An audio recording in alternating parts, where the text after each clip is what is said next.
Tonight, Iran doubling down on threats of retaliation against the U.S. after the killing of a top general. What's next as thousands of U.S. troops head to the Middle East? Plus, the impeachment of President Trump at a standstill. How Senate Republicans are hoping to move the process along. And gun control takes center stage as the Virginia legislature kicks off a new session. But some cities are fighting proposed new restrictions by creating sanctuary cities. All this and more tonight on Faith Nation.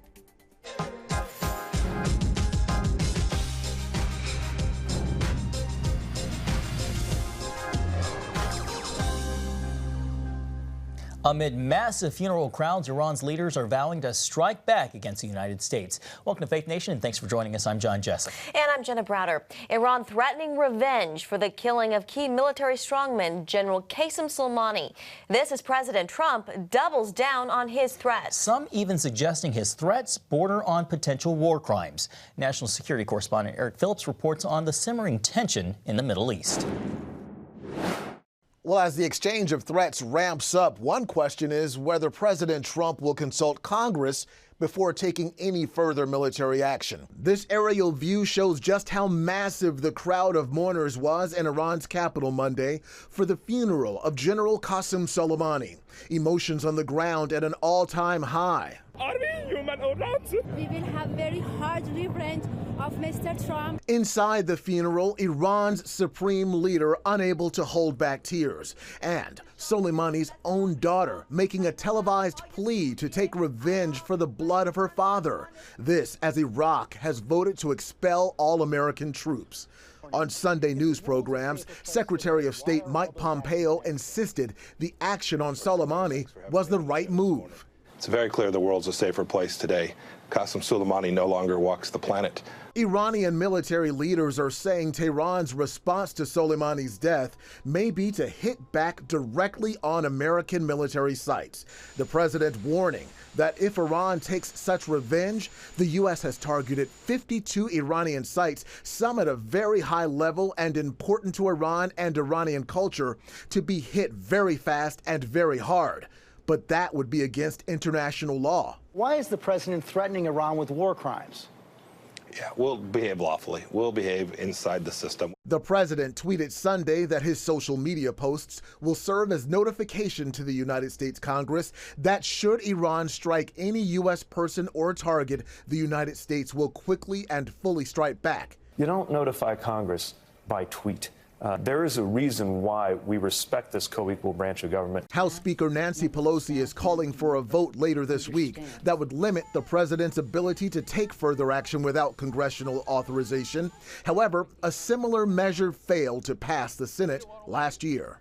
And another sign of escalation, Tehran announcing that the country is completely stepping away from the 2015 nuclear deal, meaning they will no longer observe any limitations on enriching uranium or stockpiling nuclear fuel. It's a step further than their partial pullout back in May. Meanwhile, the president tweeted just today, Iran will never have a nuclear weapon. In Washington, Eric Phillips, CBN News.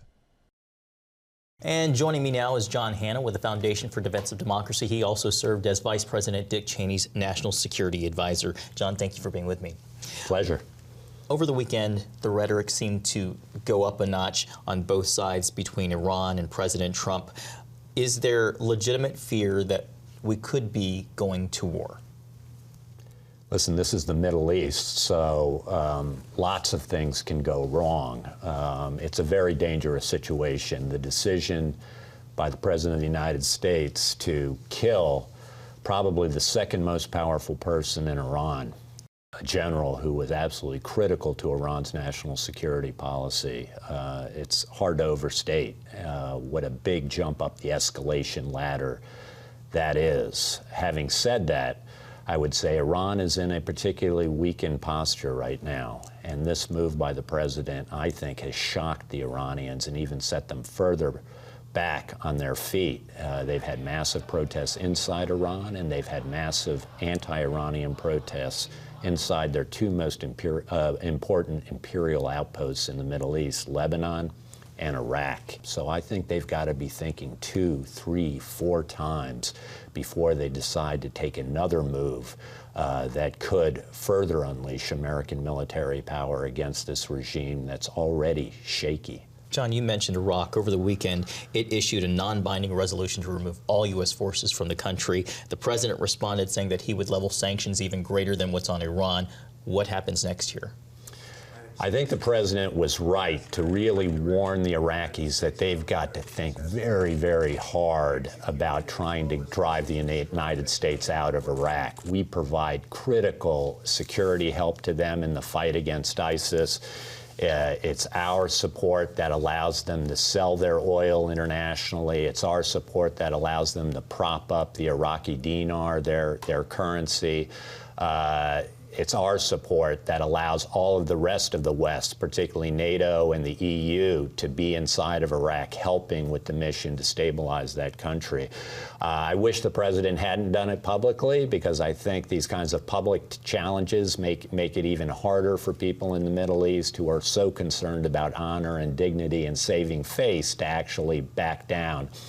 But I think there's still lots of acts to be rolled out in this play between us and the Iraqis. In Iraq, in particular, you have a largely Shiite population, co-religionists of Iran, who you'd think might be the greatest supporters of Iran in Iraq, and yet they've been saying that Iraq has basically used, or Iran has basically used Iraq as a battlefield to fight its proxy wars against the United States, that Iran is deeply interfering in Iraqi politics, choosing Iraqi prime ministers, the notion that an Iranian general, a special forces commander, would be on a weekly basis in Iraq, sitting in on Iraqi cabinet meetings, telling Iraqis what to do, organizing the repression of peaceful Iraqi protesters in the streets. This is outrageous for Iraqis who do have a sense of nationalism. So I think this is Iranian overreach. The Iranian regime is under real stress here, and nobody should underestimate that. And I think it's a real card that the United States has in our pocket that we can play here. All right, John Hanna with the Foundation for Defense of Democracies, thank you so much for being with us today. Thank you. My pleasure. To the latest on impeachment, former National Security Advisor John Bolton says he will testify if he is subpoenaed. CBN White House correspondent Ben Kennedy joins us with where lawmakers are at in getting Bolton to the stand. Ben? Well, Jenna, this move by Bolton puts pressure on Republican senators who are on the fence about calling witnesses for the trial. Democrats are demanding documents and to hear from people like Bolton, who they say is a central witness to the allegations behind the House impeaching President Trump. In a statement posted online, Bolton said, "Since my testimony is once again an issue, I've had to resolve the serious competing issues as best I could. Based on careful consideration and study, I have concluded that if the Senate issues a subpoena for my testimony, I am prepared to testify." Now, Senate Majority Leader Mitch McConnell says they should stick to the parameters of the Clinton impeachment, only turning to the question that is of whether to call witnesses after opening statements and logistics have been addressed. Meanwhile, House Democrats are also demanding a federal court compel former White House counsel Don McGahn to testify. They did get a bit of a win after a judge granted a former Rudy Giuliani associate Lev Parnas request to share more records with Congress. Now, Ben, Congress is back in session following the holiday recess today. Speaker Nancy Pelosi still has yet to deliver those articles of impeachment. So where do things stand?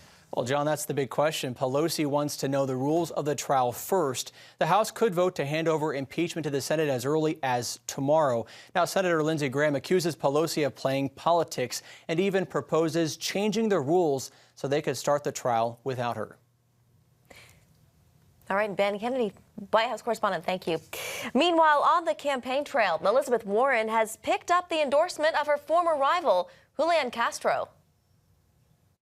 You know, I started my campaign off and we lived true to the idea that we want an America where everyone counts. It's the same vision that I see in you, in your campaign, in the America that you would help bring about. Nobody is working harder than you are, not only in meeting people, but listening to people. And also bringing the goods and saying, okay, this is what I'm going to do about it. Now, today's endorsement comes as candidates are in the final push before the Iowa caucus in just 28 days. The latest polling has Warren falling behind, though, trailing in a three-way tie between Joe Biden, Bernie Sanders, and Pete Buttigieg. The YouGov poll shows each candidate, with 23% support among Iowa Democrats, with Warren bringing in about 16%. Coming up, why some say the fight to stave off a potential wave of stricter gun laws has awakened a sleeping giant in rural America.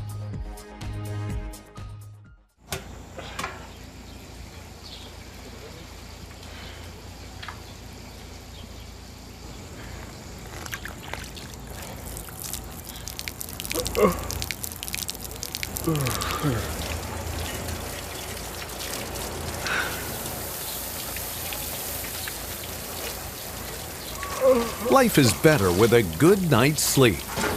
Get your free DVD or booklet of Protect Your Sleep as the world watches from the outside. It's a big diplomatic tug of war here in the Middle East. Go inside the story with Jerusalem Dateline. Israeli archaeologists are talking about a discovery that could change the thinking about the Temple Mount. Join CBN Jerusalem Bureau Chief Chris Mitchell and get the biblical perspective on the events shaping the world. It's what starts in Israel then ends up going to other places. Watch Jerusalem Dateline Friday night at 9:30 on the CBN News Channel. Life. It's meant to be lived fully. Jesus said it. I came to give you life. Life to the fullest. Life in your family. Life in your finances. Life in your body, mind, and spirit. Life in your everyday.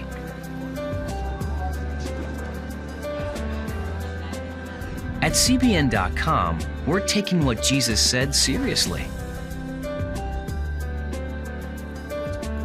We're here to help you discover life. Life. Live it fully. CBN.com.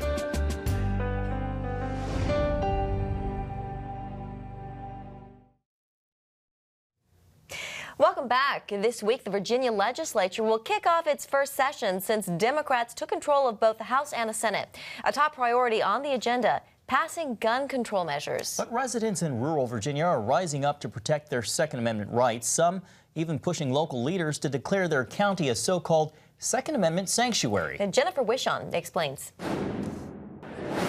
Meetings like this are happening across the Commonwealth of Virginia. Citizens concerned about gun restrictions coming from the state's newly empowered Democrats are taking action to protect their Second Amendment rights. It is sad that here in Virginia it has come to this with the great history of our state. It was a Virginian, James Madison, who wrote the Second Amendment. But the 1,500 people who showed up to this Shenandoah Valley meeting want their local leaders to declare their county a Second Amendment sanctuary.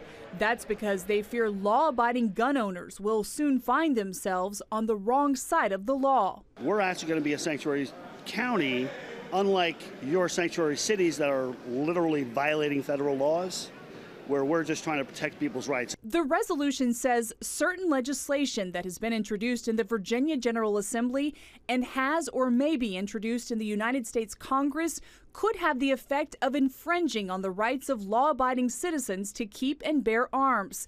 Public funds of the county shall not be used to aid in the unnecessary or unconstitutional restriction of the rights under the Second Amendment.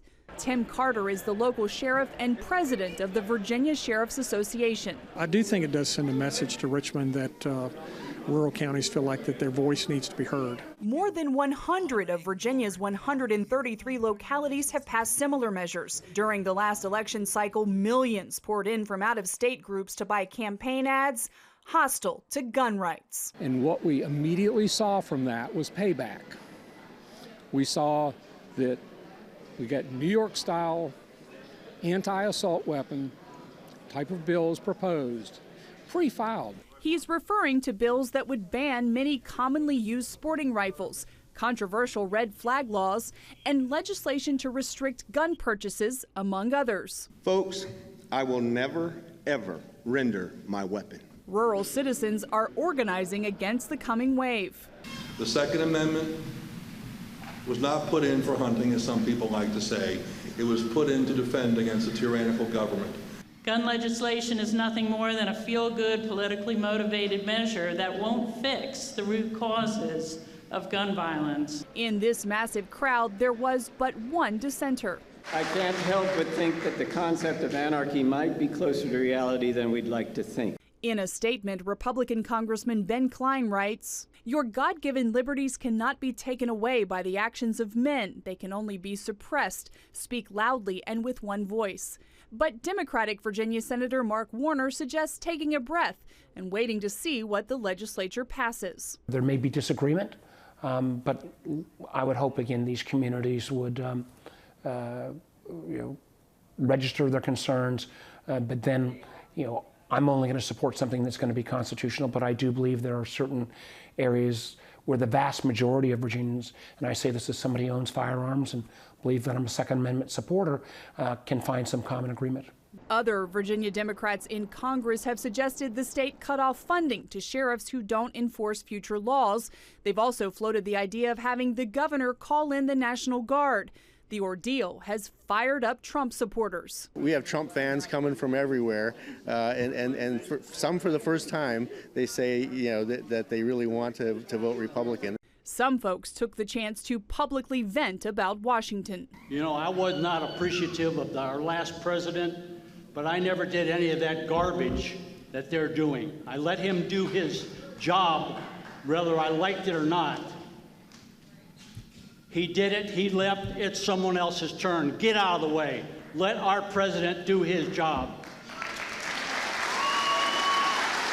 There are questions about how far localities could go to defy state law, but these citizens want as many protections as possible. After all, constitutional challenges often take years to get resolved in court. I think they've woken a sleeping giant in the whole state. And as Democrats continue to push gun restrictions on a national level, we may see more and more Americans in rural communities just like this taking a stand. Jennifer Wishaw, CBN News, Woodstock, Virginia. Well, time to grow up. Up next, how a new kind of school is helping kids learn how to adult. On October 1st, 1961, history was made when a tiny station began transmitting the first signals of the Christian Broadcasting Network. CBN, the Christian Broadcasting Network. And now, a new era has begun with the all-new CBN News Channel. Just moments ago, the Iron Dome intercepted an incoming rocket right on the Gaza border. Administering in this area, spiritual warfare is definitely involved. A 24/7 news network, bringing you the news you want from a source you can trust. In Kenya, 40% of the medical services are actually provided by these Christian hospitals. Let's talk about the economy. Believers here are joining together to win people to Jesus Christ. All your favorite shows now in one place. Go to cbnnewschannel.com to find out how to get the CBN News Channel on your TV all day, every day. CBN News.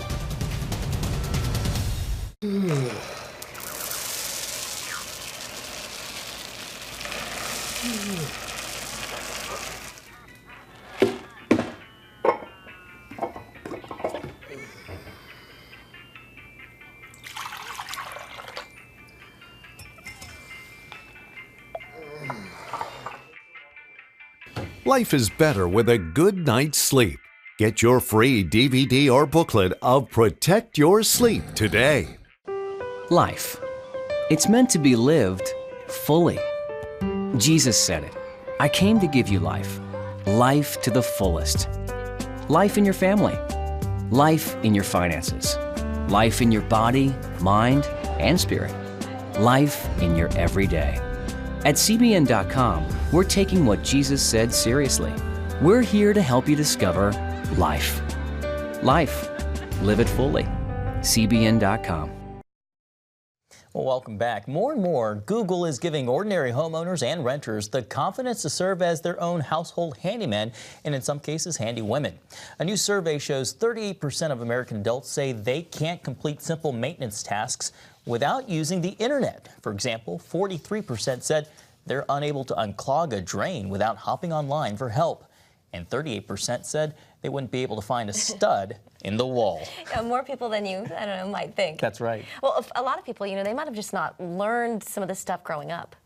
Well, and if that's you, this next story is for you. Caitlin Burke explains how some are turning to classes specifically designed to help teach common life skills for adults.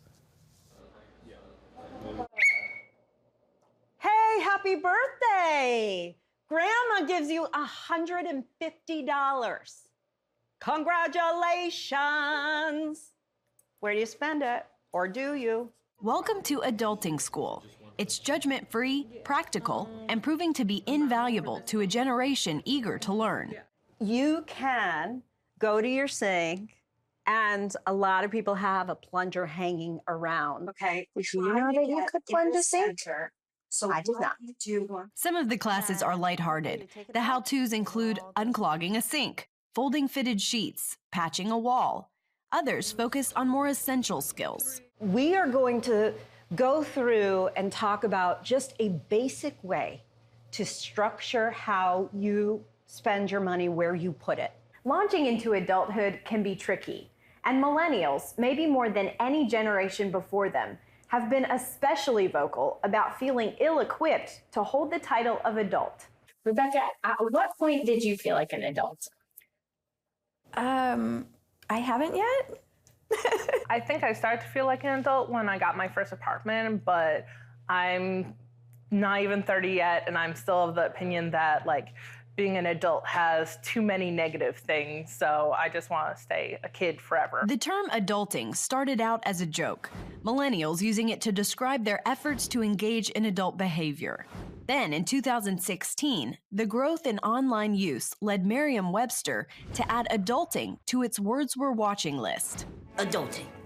To do grown-up things, such as paying taxes, wearing pants all the time, buying your own toilet paper. You want to nap all the time, but your boss won't let you. The millennial generation comes by their bumpy transition into adulthood honestly, having never learned many of the skills that would allow them to proceed with confidence. It became clear that we wanted our parents wanted their kids to have a college education, so they started activity after sport, after extracurricular, and so they're not sitting down together to have a dinner. They're going, okay, grab a sandwich, we gotta get to soccer. Okay, I gotta get your sister over to lacrosse, and then you gotta go to math club, and and then it's like, we're not lifting the hood of the car. There's a lot of emphasis placed in schools on getting us to graduate, getting good academic achievements, and not so much on the life skills that we need once we leave the educational system, when we're off on our own, and how can we really be independent or interdependent in the world?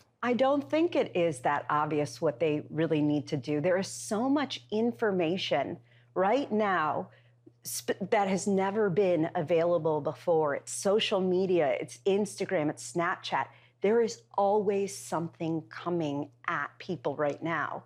And so that's that sense of overwhelm that you get. So when you see that hashtag adulting, it's people struggling or it's celebrating. So it's not clear to them. Rachel Flahinger and co-founder Rachel Weinstein started Adulting School simply because of the need. It flushes out all of the noise. And it's like, here's the information. And also here we care about you doing it. We're not just, oh, you're a millennial, you don't know, you're so spoiled. Well, nobody taught you. So here we are. Originally, Flahinger and Weinstein brought in instructors and hosted pop-up workshops here in Portland. But now the demand is so great that they've gone digital. Adulting School now offers classes online so that students across the country can participate. The goal for Adulting School is really to help people, is to fill in that gap that is what was missed, so that people can really feel like they have a base under them to be successful. These are our future adults. These are our future politicians. These are our future. And so we want them to feel and be successful. A necessary gift to a generation navigating a rapidly changing world. Caitlin Burke, CBN News, Portland, Maine. Well, coming up after the break, the cause that brought tens of thousands to march in the streets of New York City over the weekend.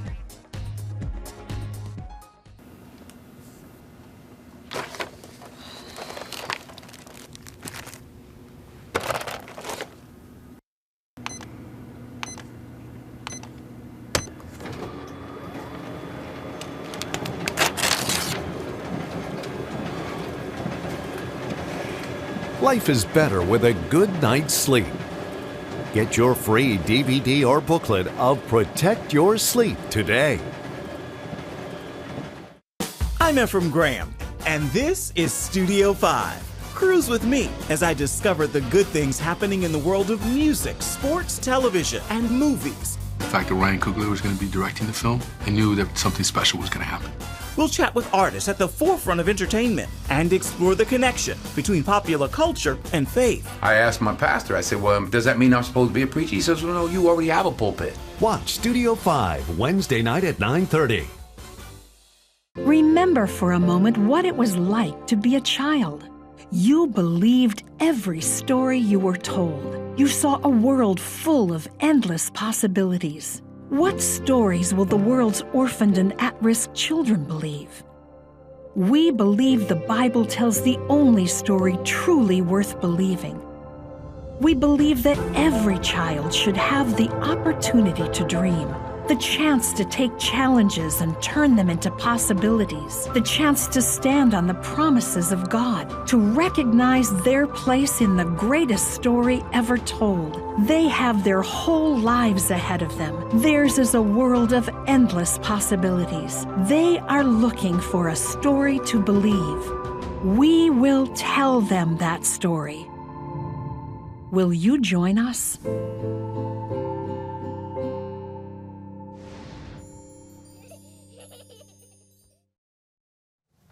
And finally tonight, the recent wave of anti-Semitism drove tens of thousands into the streets of New York City Sunday. The No Hate, No Fear March brought together the Jewish community, those standing in solidarity, and including many lawmakers. Participants marched across the Brooklyn Bridge, calling for an end to violence against Jewish people in America. And I think in numbers comes strength to say that we're here, we're not afraid, we're not changing. We want to be part of the society and accept it, and we're very grateful for what America has given us, an opportunity to enjoy its rights, and we want to be able to continue it as fellow citizens and without fear of threat or of safety, that we could continue our normal lives.